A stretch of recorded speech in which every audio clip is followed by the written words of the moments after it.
everybody. It's Allie, and welcome to our Y&R Chat for Sunday, July 8th, 2018. Happy Halloween!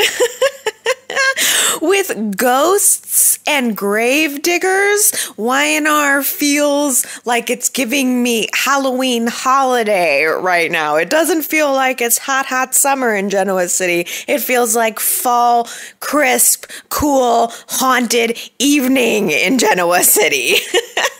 I might as well be sitting here in my vampire costume. I could be. I really could be. Because if you're watching the video this week, you're noticing that I'm not coming to you live in person. If you're listening to the podcast, you're noticing no difference whatsoever. But I am recording an audio-only version of Y&R Chat today because I had a little bit of a house emergency this week in the middle of the biggest heat wave that we've seen all year here in the Midwest. Sure enough, my central air conditioning unit goes kaput. It is heat indexes up over 100 degrees, and I mean, I don't want to be a princess about the whole thing because I know that there are way worse conditions than 100-degree weather. And if you live in the southern half of the world, you're probably very used to hot temperatures. But we don't really get up over 100 degrees that often here. And I have a child in the house, and I had to evacuate. It took them 4 days to fix it, and I couldn't have her in the house. Sweating, it's very dangerous for children to be in that kind of heat, so I had to go camp at my parents' house. I'm so very lucky that they were willing and wanting to take us in, of course, but I wasn't able to be at home, which means I wasn't able to watch my Y&Rs on schedule. I don't know what was worse, sitting here sweating in a hot box or not having my Y&R, because I will tell you, in the evening part of the day when I would normally be watching Y&R, I did feel that I was missing something. I'm imagining what the action was that was going on, thinking about all you guys chatting at the website, and I'm not, getting my screenshots up there. It was very difficult on me on a number of levels. But anyway, so now I'm getting back into the house. I am caught up completely on Y&R, but there are a million little things that didn't get done in the time that I was gone. So I needed to make Y&R Chat just a little bit abbreviated this week. I'm still going to get into all of the stories, but I wanted to give you guys a heads up. It will probably be a little bit shorter, and I did not have time to collate comments, but I'm going to toss out my thoughts for you guys, and I will still be reading all of your comments as soon as I have a chance, probably just later today. I tell you what, the story that I am the most interested right now in is Kyle and the big old cliffhanger that we had on Friday. I mean, Kyle apparently is not quite as squeaky clean as I was talking about last week. He is just as desperate as Jack to prove that he is a chancellor. It seemed like he was Mr. Reformed, and now all of a sudden, boy, if Chancellor Industries is a potential spoil of war, then Kyle wants to get in on the action too. He was the one who suggested to Jack that maybe they need to set up a mock trial for Dina so that she has the opportunity to practice her testimony before she takes the stand so that the family kind of knows how it's going to go in advance and can decide if they want to move forward from there. Oh my goodness. I mean, Kyle really jumped in there and was helping Jack. He wants to help him make this case against Jill, suing Jill for the rights to exhume Philip II's body for the DNA test to find out if indeed they are chancellors and if they might have a little bit of a claim on anything that the chancellor family might have. Dina, of course, agrees to participate in this mock trial. Dina, I'm sure, is thinking that she is helping her son. I think Dina wants to make sure that she does help Jack secure any rights that he might have. It's natural that a mother would want to do that for her son.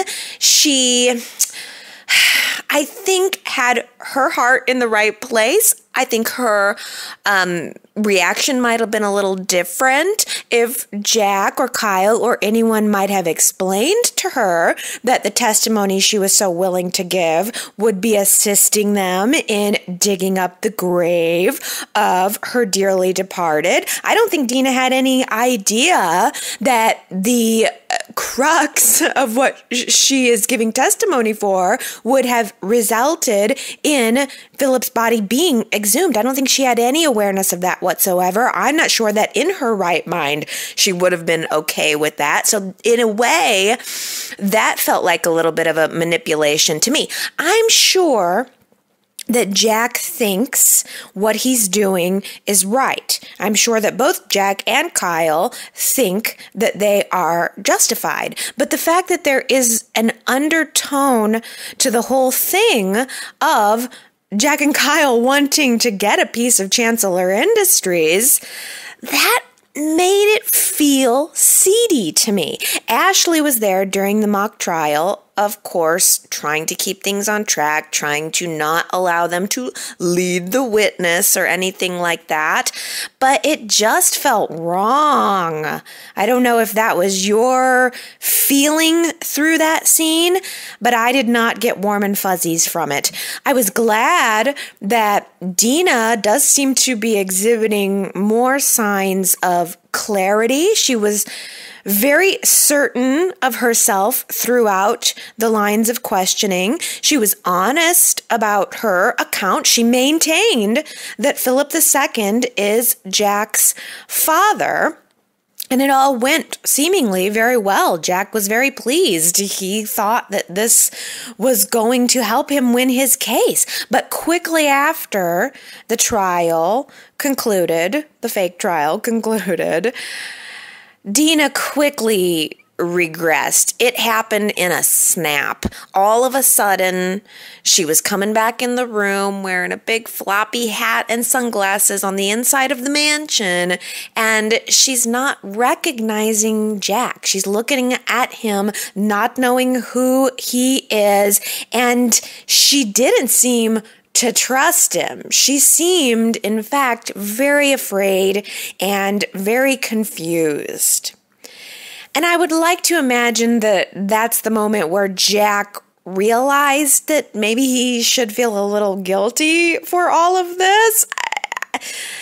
I think he doesn't want to do anything that's going to harm his mother. He does love her. I just think he's letting his desires for finding his own identity and becoming potentially wrapped up in something with Chancellor Industries. I think he's letting that get ahead of himself. But I think he also realized in Dina's regressive moment that everything with her personality and with her testimony could change in an instant. You don't know what you're going to get with her. It could be a good day. It could be a bad day. It might go very well if she were to take the stand, but it also might end very badly and completely end any chances he might have of getting what he wants. So Jack decides to call off the whole thing. He tells everyone he is not going to ask Dina to testify. He's not going to do this to her. But Kyle, I think Kyle might want this even more than Jack. Kyle gets all drunk and all desperate. He grabs a shovel, a flashlight, and a flask. And he heads out to Philip's grave on the Chancellor property in the middle of the night. And he starts to dig.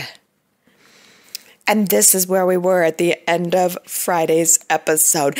It was, first of all, I'll say some of the positives because I think that it was a really nicely done scene. We saw a shot of Philip Chancellor's headstone, his tombstone. We saw shots of Kyle taking swigs of liquor. We saw the shovel go into the ground by flashlight or illuminated by the light. We saw the earth come up from the ground. We saw Kyle actually in a hole, sweaty and muscly, throwing up dirt. Just as Friday's show ends, we hear the sound of the shovel thunking against the casket. He's hit the casket.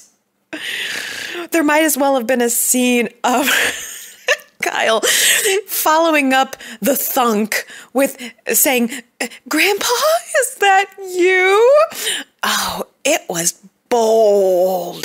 It was bold and shocking to see the scene of this character who has been long gone and long loved, seeing his gravestone, to which has been referenced many, many times over the years. We saw Catherine looking out of the Chancellor Mansion window onto those grounds where Philip was lying peacefully for years. That piece of the property has been imagined by me many times, and now here we are seeing it in a scene being dug up from the ground. It was very bold of Mel Young, the head writer, to have Kyle do this, don't you think? It is so very disrespectful. But there is a part of me, surprisingly, as someone who loves this show and loves the history and appreciates the history of the show even long before I started watching, I don't hate it. I'm sure that the long time viewers who had experience with Philip when he was originally on the show will feel differently, but I have to say I didn't hate it. And I think primarily because it created good drama. It created some great visual moments by the tombstone, but also I don't think it's going to go anywhere. Part of me thinks that this was just done for shock value and we're not going to end up getting anything from it. In the previews for next week's Y&R, we see Kyle still down inside of that grave, digging away, sweating. When the cops show up and we see and hear the sirens, we see the cops' lights shining on him, he's about to get caught. We also see Jill showing up at the Abbott house, knocking on the door, getting ready to rip Jack a new one, telling him that she knows what his miscreant son just did. I could be completely wrong, but I think part of the reason I feel okay with the fact that this happened is the fact that I'm pretty sure they're just going to turn around and rebury him. I cannot see the fact that Kyle did this ending up in something that's going to benefit Jack in any way. The only chance of it benefiting Jack is if he is somehow able to convince Jill, A, not to press charges for the trespassing and this despicable thing that Kyle has done, and unthinkable in reality. I mean, in reality, you get a call that your son has been arrested for digging up a body of the man who might be your father. Oh, it's awful. It is awful in reality, but it's so good in drama. I cannot imagine that Jack is going to be able to convince Jill to not only drop the charges, but then to turn around and B, grab Just allow them to grab a DNA sample while they're down there. I don't think it's going to happen. I just can't see on any plane of existence that it's going to happen. I think Jill is going to be livid. And if Jack were to even go through with trying to sue her after this is going to work big time against them. So I just feel like all of this is going to be, I think they're going to put the dirt right on back over him. I don't know. I could be wrong. But last week I asked you guys if you think that Philip is really Jack's biological father at all. The majority of you said no. You think that there is a twist right around the corner within this whole storyline. 76% is a pretty strong majority. I happen to agree with that. 24% of you believe that eventually it's going to lead in the direction of a reveal that Jack is a chancellor. I think I share the view of the majority that I am waiting for a twist. Now as a few other storylines come into light, am wondering if Jack could ultimately be discovering that he is John's biological son, right as Jabot will be needing a new CEO.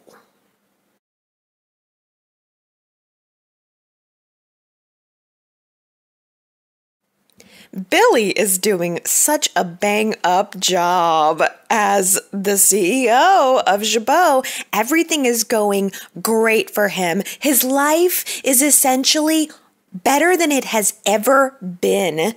He should be wildly happy with his own success based on the amazing quarterly projections for the great job he's been doing. He handed out bonus checks to the board members. Jabot's doing so well that he's just handing money over as bonuses. Only Jack is a board member and turns him down. There was a moment where Billy tried to extend a check/olive branch to Jack saying, hey, everything's going well here. I want to share in my success with you. And Jack doesn't want it. Jack hands him back the check and says, I don't want to share in your success. I just think that was a moment. That's a moment that it's going to come back into play because Billy, even though he should be so happy with his life, he decides to take his Jabot bonus check straight back to the poker table. Billy is gambling again. He has not just participated in a couple of hands of cards. He is gambling. It is a slippery slope, and he's losing. He's falling. The fact that Jack specifically warned him against issuing profits based on projections of sales, not actual sales, but projections of sales, told me immediately that Billy would not just be gambling with his life, not just gambling with his own money, but that he would be gambling with the company's money too. While Phyllis is out of town, Billy is dealt into a very high-stakes game of poker, which Summer tagged along to. She knows all about all of this. She watches Billy go head-to-head against this pink-haired card shark rival it's someone he's known in the past. He's gone up against this woman before. She's very gifted. She's a very gifted gambler. And they go head-to-head in this high-stakes game of poker. The pink-haired rival is so sure of her hand that she's going to win that she throws in the keys to her multi-million-dollar house. So she's just raised the stakes by millions. And Billy is not going to be outdone. He feels like he needs to up the ante. He's now addicted. He's addicted to gambling. And now he's got to go even further. He throws in his own set of keys into the pot. It's the keys to the brand new company yacht. No, Billy. Not your boat. Not your boat. Oh. I should have seen this coming the minute he bought that boat. I didn't see it. I didn't. So I will also give Y&R a big old round of applause for shocking me when he pulled out those keys and tossed them into the pot, because I didn't see it coming. He lost all of his money and the flashy new boat that he's been bragging about to everyone, by the way. I mean, this boat's just going to disappear off the face of the planet and nobody's going to ask questions. The board members aren't going to ask questions. Finance isn't going to ask questions. Phyllis isn't going to ask questions. Phyllis is busy planning Billy's birthday party on the yacht. And it's going to be gone now. Summer is the only one who knows anything about all of this. She saw Billy go from her gambling hero last week when he saved her butt to gambling zero this week when he just lost his butt. The kind thing for Summer to do would be to offer him a little bit of help, but instead she offers to help him cover it up. Instead, she simply continues to position herself as Billy's cohort. They are in this together now. Billy promised to keep her name out of it, but she's in it. I don't know what the hell Billy is going to do. What is he going to do? The gambler's mentality is, oh, well, I lost, but I can just win it back. What I got to do is just win it back. So maybe I'll go back and win. And then when I win, I'm happy, so I'll just keep gambling, but then I'll lose, then I'll keep gambling in order to cover up the loss. It's a cycle. It's the same cycle of addiction as with any other addiction. And he's ultimately just going to lose more. The cycle just spins you down. There's no coming back up. There's no recovering. He's going to keep losing, and he's going to keep trying to cover it up, and it won't work. To add insult to all of this, pretty soon he's going to have Ashley breathing down his neck, and I would not want Ashley breathing down my neck. Ashley decides this week that she is unsatisfied with everything that's going down at Newman Enterprises, so she wants to return to Jabot as Billy's COO. Okay, she's not qualified to be CEO since she's not a blood abbot, but she just dreams up that she decides she wants to be COO at Jabot, and she tells Billy pretty much, this is what I want. You can either offer it to me peacefully or I'll just take it and humiliate you in the process. She was about as subtle as a dump truck with all of this. What a shark. Ashley was a shark during that scene. She is a shark circling the waters of that yacht that's about to sink. All of this, by the way, Ashley did at Billy's birthday party. That Phyllis ended up moving to the apartment because there is no yacht, and Billy had to make up an excuse that the yacht was damaged, so we'll just have the party at the apartment. Phyllis is trying to do something real nice to him, for him, although she's done some nice things to him too, but she's trying to do something nice for him for his birthday, and also Ashley crashes the party and pretty much offers him an ultimatum. You know Ashley is not going to be satisfied to just be the CEO. she's eventually going to, or to be the COO. She's eventually going to want to be the CEO. She's going to find out his secret. She's going to have him removed. And in the absence of any blood abbots who would be eligible to run Jabot, you know that Ashley is going to be working on a power play to take over the company entirely. I suppose unless she's distracted enough by an out-of-the-blue relationship with Neil. The previews for next week's Y&R show Neil and Ashley talking about putting business aside. And the implication that I got from that was that Neil and Ashley are talking about a relationship. Are we going to find out that Neil and Ashley have been seeing each other in secret?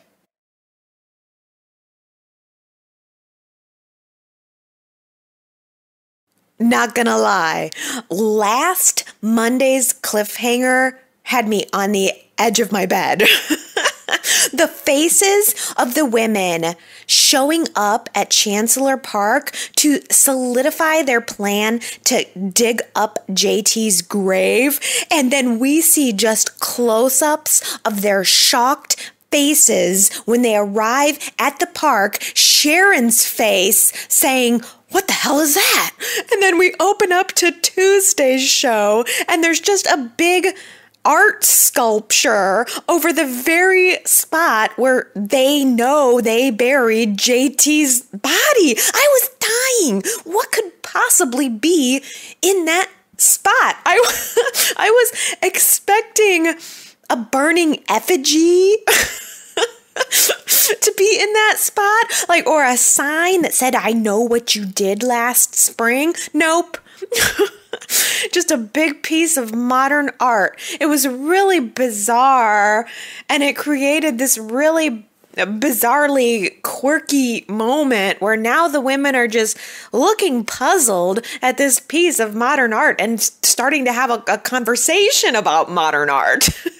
How did you feel about the piece? How do you feel about the piece? Well, I don't know. It's not quite... I mean, I don't know. I'm looking at it too thinking, well, in my opinion, this piece does not belong in Chancellor Park. Apparently, Jill thought it did, though. She had it installed there in honor of Catherine Chancellor. I didn't personally think that that piece of art screamed Catherine Chancellor to me. I would have thought it would have been something not red and silver. Like, red and silver does not say Catherine to me. But if you have thoughts on the modern art piece, I would love to hear that. It was really a very good cliffhanger, and I was really delighted to have that little quirky moment. I thought it was funny. I also was very happy that the fact that now there's this giant art sculpture over the burial site meant that the women would not be able to dig up JT's grave. It's too bad that Jill didn't decide to put a piece of modern art over Philip Chancellor II's grave, because maybe that would have stopped Kyle from going forward with his little plan. All of this grave digging. Does Y&R know what they're doing? Is this a conscious thing? Did they just decide that the hot summer trend for 2018 would be grave digging?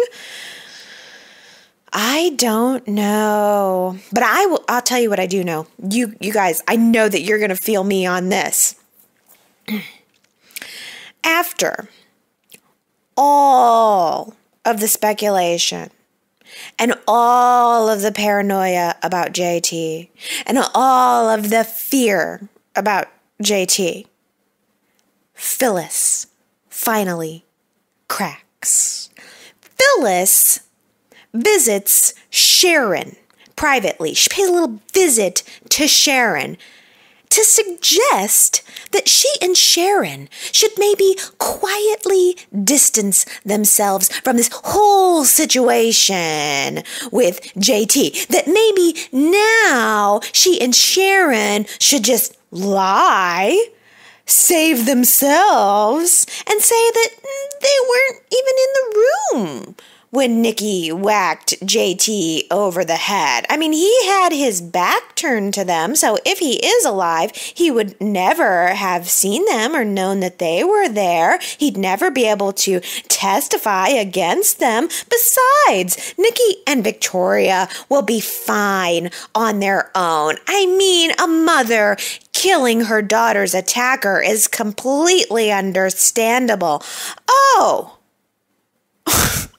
Oh, now Phyllis thinks that a mother killing her daughter's attacker is completely understandable. Are you freaking kidding me, Phyllis? Those women would never have attempted this whole whack cover-up if it wasn't for you. And now you're standing here telling Sharon, this is not our fight. This is not our fight. You made it your fight. You made it their fight. You strong-armed every single one of those women into this. Sharon and everyone else wanted to tell the truth immediately. Phyllis was the one that convinced them. And how convenient that Phyllis wants to back away now that the heat is on. I could not believe her gall. I know that you agree with me on that. I could feel the collective anger of the Y&R chatters on that one. And the heat is on too. All of a sudden now, this past week, we have this brand new article that has been published by hashtag by Scott Granger. The subtitle is, "What Happened to JT Hellstrom?" JT Hellstrom was a federal agent who was investigating Victor Newman, who just disappeared off the face of the planet. Basically, this article comes out and accuses Victor of offing JT. A crime, by the way, which Nikki believes that she is guilty of. In fact, Nikki, is at Sharon's house unburdening herself about, feeling guilty that Victor's being accused of something that she knows she did, when Nikki and Sharon both hear a rustle outside. They look out the window, see a hooded figure right outside of the window, who slow motion turns around to reveal his face. And oh, yes, it was the face of JT. Looking seriously demonic, by the way. That face that he gave them probably would have been enough to make me scream out loud. Oh, that face. Well, I know you guys are sick and tired of me saying this, but I just don't believe that it's JT. I just don't believe it. I think, although that was a great scene and a great shocking reveal, and oh man, what a Friday cliffhanger. I think that that face was either a figment of Nikki and Sharon's imagination, like a haunting, or I think it's a twin brother. Because as we discussed last week, if Y&R does decide to resurrect JT from the grave, in a way, it does trivialize the brutality of Victoria's abuse storyline. And I don't think that Mal Young is going to do that. I have developed a level of, maybe understanding and respect for the way he's trying to tell new stories within our current historical framework. And I just don't think he would do that. I don't think he would want to trivialize his own storyline. And by bringing JT back from the dead and making him somehow a victim. I think it's far more likely that Y&R is going to be. I think the twin thing makes sense to me, because it makes sense that Y&R would be trying to leave the door open with a twin twist for Thad Luckenbill's return. If JT has a twin, then they can continue to use Thad Luckenbill, the actor, or here's another little idea. Y&R could be opening the door with a twin twist so that Thad Luckenbill's actual twin brother could join the cast. Trent Luckenbill is Thad's twin brother. He is a movie producer, so he is in the business, and he does have some acting credits to his name. And I keep staring at that screenshot of JT's face from Friday's cliffhanger, thinking something looks a little bit different. I don't know, chatters. Flash forward to 2 weeks from now, and I could be way, way off, but it's damn sure fun to speculate. Hey, that's what we're here for, right?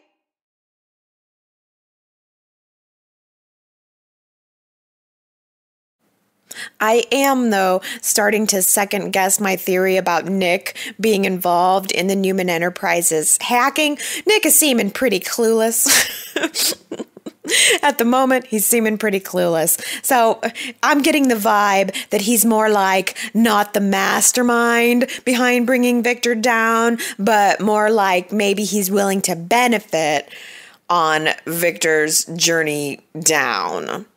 Nick does make a phone call to Brittany this week, telling her that Victor's medical condition could be just what they need to help him win back custody of Christian. And Nick also made sure to stroll into the middle of Victor and Nikki's meeting with the social worker, slyly asking Victor, how are you doing after that Hilary Hour interview where it seemed like something was wrong? I just wanted to inquire about your health condition, considering you had that accident on the Hilary Hour. Oh, you saw that, didn't you, social worker? You might want to go take a look at that piece of footage.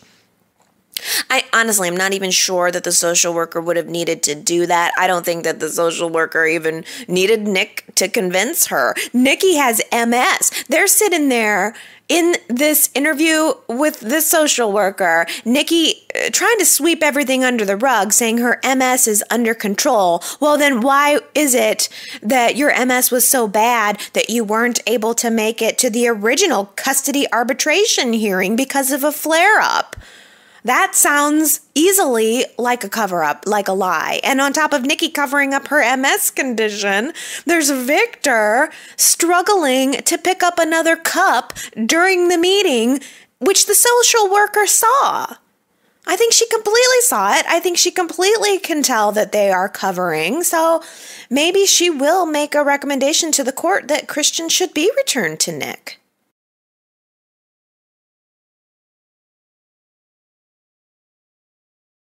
Abby and Arturo made some 4th of July fireworks of their own. Poor Arturo was busy working on my air conditioner on the 4th of July. He showed up at my house. You wouldn't believe it. Arturo was wearing a hard hat and no shirt just to come fix my air conditioning. And he was also so concerned about me, by the way, that he called Dr. Nate Hastings to come over shirtless just to sit here with me and fan me, make sure that I'm okay during my crisis. I had Arturo on one arm shirtless. I had Dr. Nate Hastings on my other arm shirtless. Don't worry about me, chatters. I was doing just fine. Oh, I paid them double time. Oh. Well, Arturo was looking pretty cute in his hard hat there at Jabot, doing his renovations, working real hard when Abby decided to bring him a snack, a 4th of July snack, and some festive decorations to have a little party for him. And later they decide to take those festivities into the bedroom. I had to laugh a little bit because honestly, as Abby and Arturo are making love for the first time on 4th of July, there's fireworks. The audio of fireworks playing over the scene, that was a little bit cheesy, but I'll take it. Fine. I was so hot and tired and exhausted by that point where I'm actually finally getting around to the 4th of July episode. I'm like, fine. That is just cheesy enough to fill me up. Just give me the fat. Get me right to that fat. Oh, well, I think that Abby was probably enjoying herself a little bit extra with Arturo because she knows it ticks Victor off that she's with him. Arturo tells Abby that he's still being blacklisted around town. He attempted to buy her some flowers, and his credit card was declined, even though he knows that there's plenty of money in the account. So completely assuming that it's Victor, still assuming that it's Victor. That has been the assumption.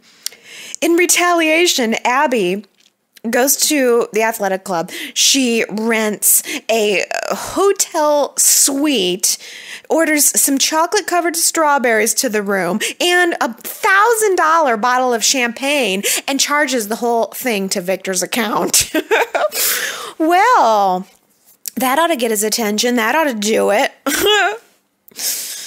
Later, Abby and Arturo are kind of basking in the afterglow of their free high-end sex session. They are standing around in the athletic club dining room gloating about the fact that they are standing up to Victor and that he's not going to get the best of them. He's not going to stop their relationship when they run into Nikki.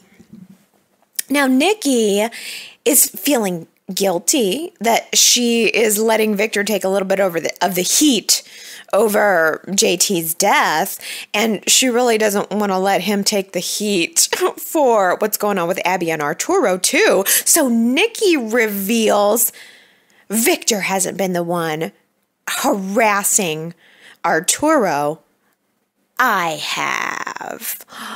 I thought that was such a good twist. Maybe you guys completely saw it, but I loved that. I didn't see it coming at all. But now, thinking about it, it is such a scorned woman thing to do. And I felt bad for Arturo, of course. It's incredibly childish and immature on Nikki's part. And Arturo asks her, why? Why would you do this? Why are you doing this? They had an agreement, an arrangement on their relationship, which she ended. Nikki's the one that put the stop to it. So why are you doing this to me, he asks. And she just says, I warned you to stay away from Abby, and you didn't. No one messes with Nikki Newman. You got that? She actually said, you got that? I mean, that was a Victor Newman line, if ever there was one. Nobody ever messes with Victor Newman. You got that? Couldn't you just hear it coming out of his mouth? Victor has rubbed off on Nikki. She admits to Sharon later that what she did to Arturo was one of those things that seemed like a great idea in the heat of the moment, but later she realized that she did feel embarrassed about it deep down. Nikki knows that it wasn't right, and I agree, of course, that it wasn't right, but there was also still a part of me that loved seeing scorned Nikki and the twist that it was her all along. I think my only problem with this is the fact that, Nikki is pointing her scorn toward Arturo when, frankly, she should be pointing it at her villainous husband who just ripped their grandchild away from Nick.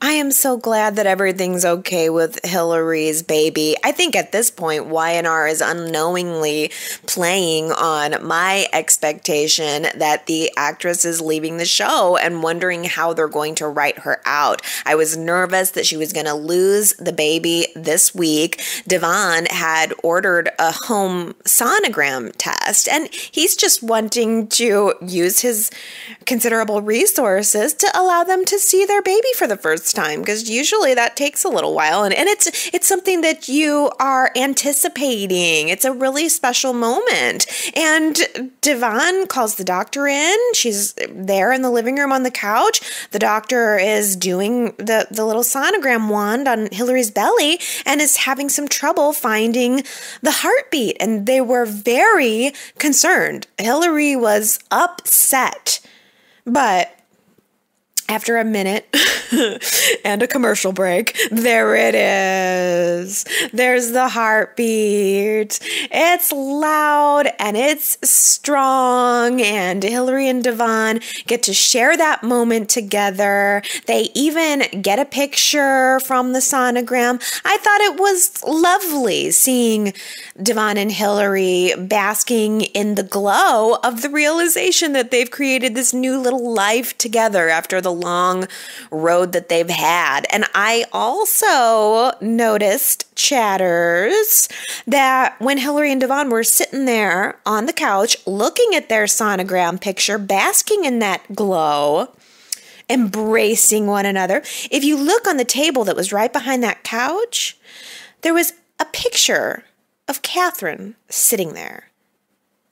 Just almost as if Catherine was looking over them in a way. And I don't think that picture was there before. I think Y&R is making sure now to give us a little hint, reminding us who Devon is, that he is related to Catherine Chancellor, and therefore that maybe their new little life that they've created is also going to potentially be a new little heir in the Catherine Chancellor lineage, right?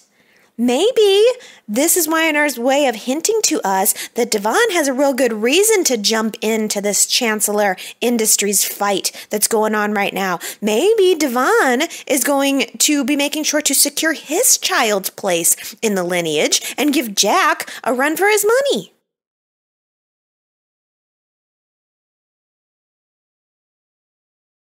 I feel totally validated in my excitement from last week about Lil Nate. I have been asking and wondering why Y&R has not cast this character as an adult on the show for years. I mean, we've talked about this for years at this point, and now finally they do it, and I feel totally pleased. Lil Nate has become big time hot, if you ask me. I like this actor a lot. I think he has got looks and personality and presence. And I'm dying to know if you guys are as excited about this as I am, or at least if you are feeling it.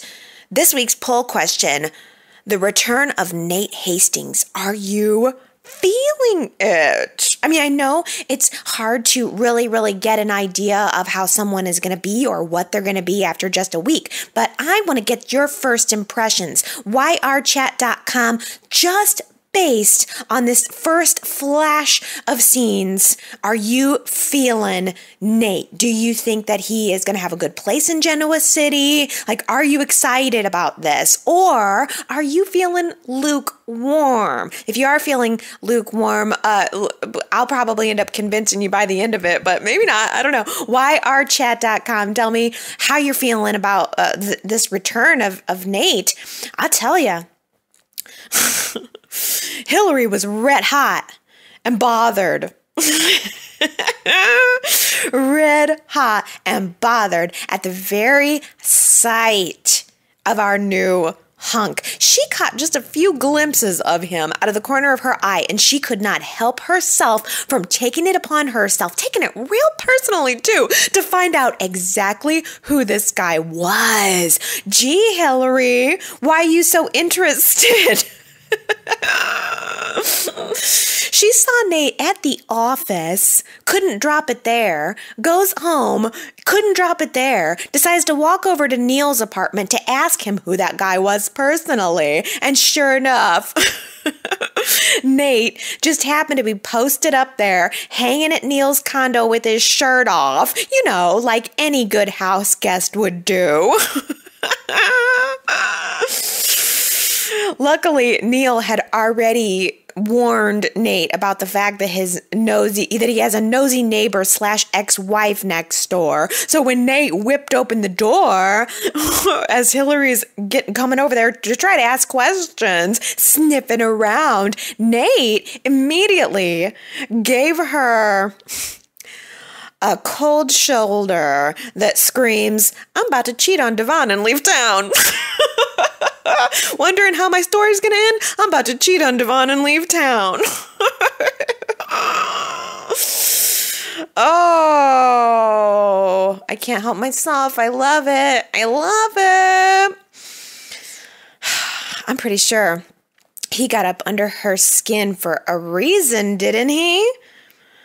But see, the thing I think I like the best about this is that they didn't just bring Nate back to get up under Hilary's skin. Nate is also in town for more than eye candy. Neil recommends Nate to become Victor's secret, private concierge doctor. This is the term they used. Victor's concierge doctor. I'm assuming that means it's your private personal doctor on call. I don't know, chatters. Who's your concierge doctor? Does everybody have their favorite concierge doctor? Mine's Nathaniel Hastings Jr. When I'm hot inside of my air-conditionless house, I just make a quick phone call to my concierge doctor, Nathaniel Hastings Jr., and he comes over and he fans me with a fron. A palm fron.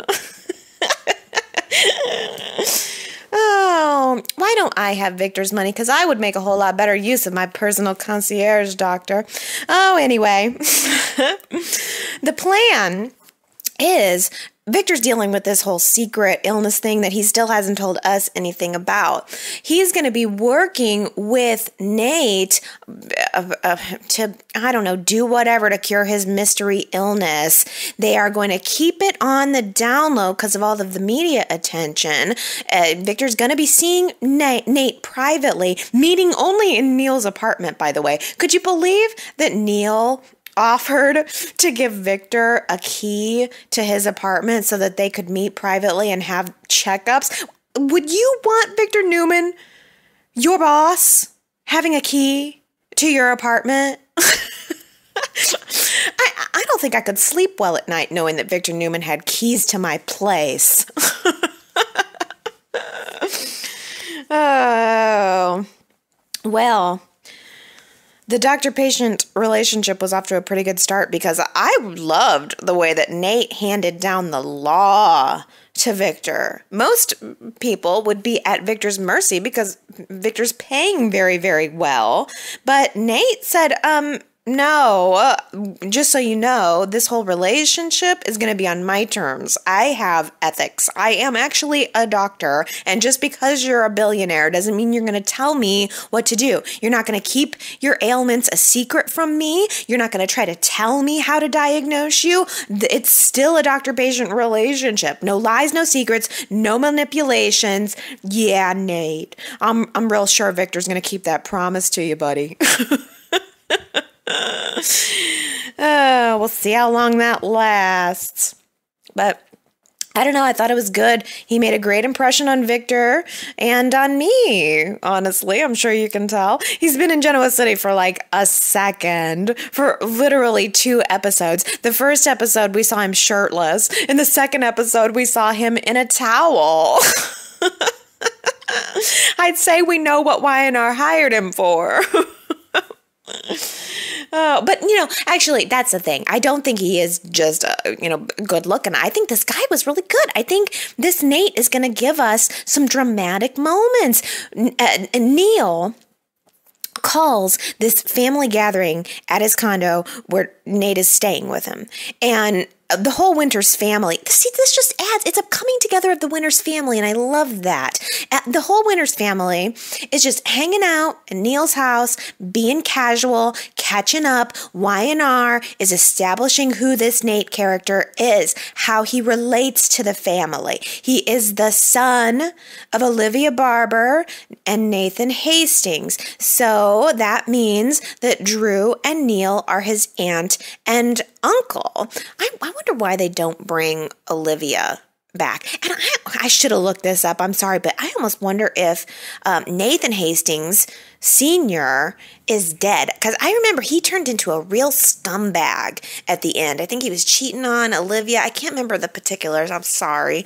But I don't know if they ended up killing him. If not, they never brought him back. But I remember he left a pretty bad taste in my mouth. But hey, one of the nice things, too, about acknowledging this Winters family history was when they brought Nate back and they are establishing who he is in the genealogy, they did also give us a little update on Drusilla. How about that? I mean, even Neil barely ever mentions Drusilla. Lily barely ever mentions Drusilla, but they did make a point of saying that Drusilla is working with Doctors Without Borders right now. So, whatever. It's not a big thing, but I liked that they mentioned it. Thank you for just acknowledging that she was a major part of the show for a long time and giving us a little bit of a reason why she's still gone. I thought that was kind of cool. But, of course, Nate is going to have a lot of interactions with Lily and Devon, and Maddie and Charlie were even very taken with him. They were looking up to him. Nate is, by all indications, a very impressive guy, although it's also clear that he's a guy with secrets. The entire time that this family moment was going on, there was something between he and Neil that Neil was keeping very hush-hush. Neil was making references to the fact that Nate had left Boston to come to Genoa City, and he really needed his family right now, and it was clear that, something had happened that brought him to town, and that Neil knew he was needing something. Well, when Hilary picks up on that weakness, she refuses to let it go. First, she started digging around for answers subtly.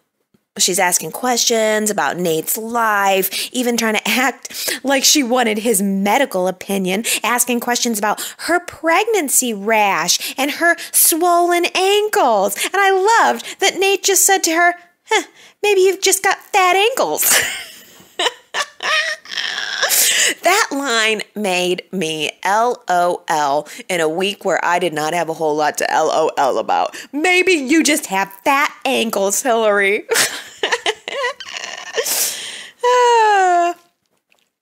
I think that was her tipping point. Honestly, you can't call a woman fat in any way, shape, or form, even at the ankle, and get away with it. Hilary started laying into him, saying, what is it that you're running from? What's your secret? I know there's something. Otherwise, you're just sad and single. Well, so it turns out he is single, but not by choice. Oh, our Nathaniel Hastings was in love, had a very happy life. He was engaged to be married, and his fiance died. On top of it all, a year ago to the day where Hilary is standing there rubbing salt in the wound for no good reason whatsoever. Nate didn't do anything to provoke her besides not bowing down to worship her.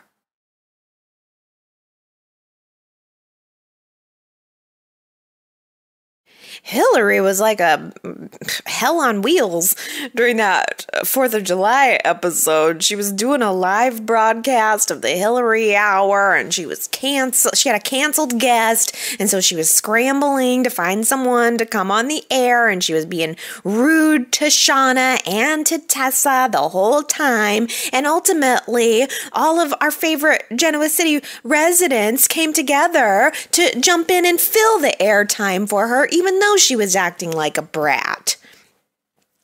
I thought Kane was very sweet and very sincere in his interview segment with the Hilary Hour, and I loved the Independence Day tie-in connection to the Ashby family.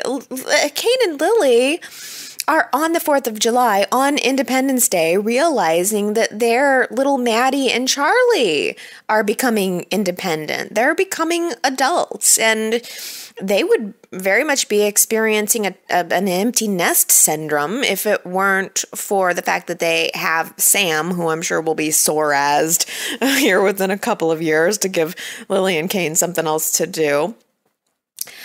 I also really appreciated Tessa's song during that episode. Normally, you know that I do not like musical interludes.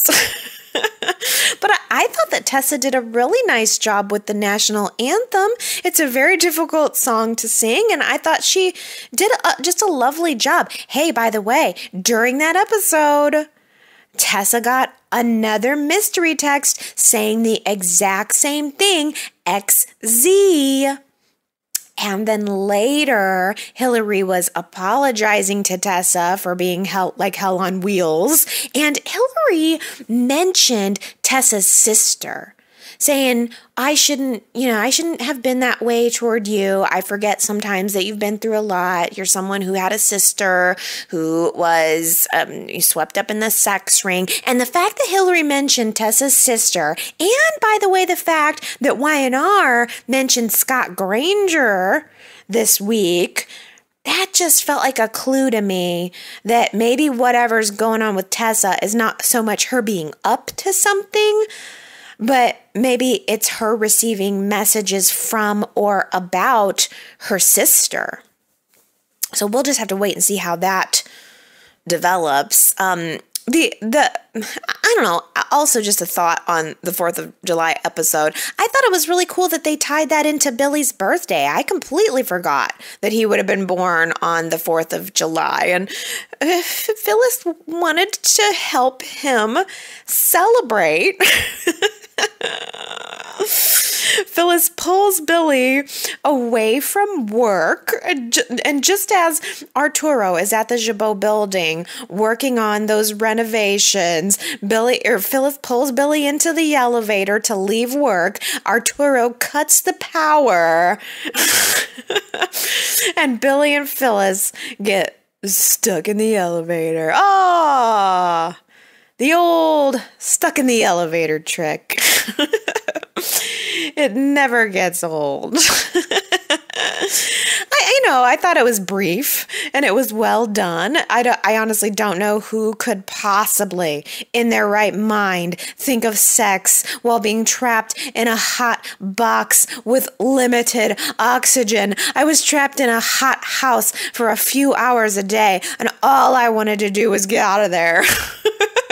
The second Billy started ripping off Phyllis's clothes and was kissing on her, I thought, ugh, get off of me. I think I would have knocked him out. But then again, I have never decided to put on a captain's outfit just for the sake of wild sex. We are different people, Phyllis and I. Oh. It was cute, though, too, when Arturo brings the power back up and the elevator doors open up to reveal Billy and Phyllis practically naked sitting there on the elevator floor. And Billy, who is just so good. That actor, Jason Thompson, is so good. He just looks up at Arturo and the other two workers, like these anonymous workers, just some guys, standing there, seeing the CEO of this very very big and important company, sitting naked on the floor. And Billy just looks up at him, smirks, and says, "Hey, fellas, happy birthday to me." He is so good. For the past couple weeks, I've been trying to put my finger exactly on who Jason Thompson is reminding me of. And that moment where he just let that Cheshire Cat smile out and he just said, "Happy birthday to me. Hey, fellas." I realized Jack Nicholson. Think about young Jack Nicholson. Like, I mean, even like The Shining, even back that far, I'm thinking One Flew Over the Cuckoo's Nest, I'm just looking at it. That sort of smart ass sense of humor, and that Cheshire Cat smile just sprawling up over his face. Shh, just here's my big old grin. Isn't that very Jack Nicholson? I think that Jason Thompson is so very talented that I worry we're going to lose him. He is bringing so much to my show right now that Y&R better do anything they got to do to lose him. And I would not have thought I was going to be saying that a year or two ago. They have brought him to the forefront. They have utilized him to his talents, and it is excellent. Another excellent thing that I didn't want to forget to mention here, I wonder if you guys noticed this. Maybe a month ago. No, it couldn't have been. I lose track of time. Whenever Billy redesigned the CEO office, we were talking about that desk that sits behind his desk. There's sort of a display area behind Billy's CEO desk where we had noted that he had a framed copy of the Restless Style cover. Just as a nice little tie-in to Y&R history. On that same desk sat this week and was right in frame about 4 or 5 books written by Tracy Connolly. I don't know if it was Tracy Abbott. I want to say it was Connolly, how she was being billed. I got screenshots up at the website of it that I'm just not looking at right now. But bringing in copies of the books that Tracy wrote all of those years ago. I mean, they almost looked very kind of 90s-y, when Y&R was really focusing on Tracy being an author. And of course she had, this is what she does for a living, but they had those beautiful hardcover books by Tracy Abbott. I screen capped it. You can see it at yrchat.com. And I couldn't zoom in and really see the titles. I don't know if any of you guys really remember any of the titles of Tracy's books, but man, I mean, we talked last week, even just last week, we were talking about the glass box that they had in the foyer with the Truvia perfume and the old grandma perfume that Billy wanted to remove from the line. This is a touch. This is one of those touches that Y&R that this current writing team and production team they're bringing into the show that really says, hey, we know what we've got on our hands here. We know we're dealing with a show that's been on the air for decades, and we want to acknowledge you as the longtime fans with these little Easter eggs, little things that you can notice, just even if it's not in the writing itself, that it's in the scene. We want you to see that, and we want you to know that we appreciate what we've got here. And I just thought that was so beautiful and so nice. And if you guys remember any of the names of Tracy's books, maybe you can leave me a comment this week and remind me. And if you want to go see the screen cap, you know where that is.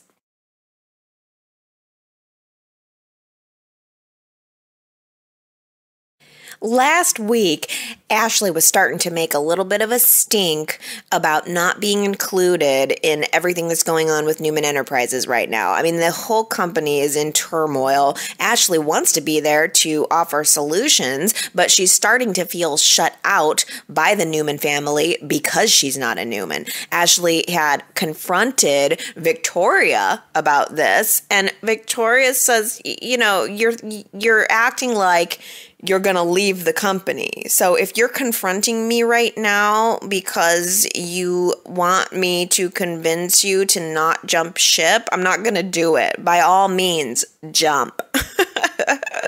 That was our quote from last week. By all means, jump. I know that was a hard one, but I thought it was a little bit ironic that it was a line coming from Victoria toward Ashley about her jumping ship for another job on the same week that the actress, we learned, is deciding to jump ship at Y&R, and then the following week, Ashley actually does jump ship and go to Chabot. It's jumping ship. I wish she would have said, by all means, jump ship, because then we could have brought in a yacht reference. Well, I know that was hard, because only 2 of you guys guessed it right. Henry and Diana both guessed that it was Victoria who said it to Ashley. So congratulations to Henry and Diana. I thought about doing an easy one this week. When Esther said to Hilary about the fact that she was able to pull together that 4th of July show, when Esther said, well, even a blind squirrel finds nuts every once in a while, I thought to myself, oh, that would be a good quote. But then I know everybody would guess it, because who the heck else would ever even say a sentence like, even a blind squirrel finds a nut once in a while. That is you can just hear her saying it. So I decided not to make that one the quote this week. But I don't know. I also kind of liked this combination of words. So you tell me if you know who said this. Hot pyrotechnics. Hot pyrotechnics. It's a little bit of a mouthful, even though it's a short sentence. If you think you know who said it, Y&R Chatters, just go to ynrchat.com, yrchat.com to leave your guess. I have a feeling more than 2 of you are going to get it right this week, but come back next week, and if you do, I will let you know and you will get your shout out, yrchat.com.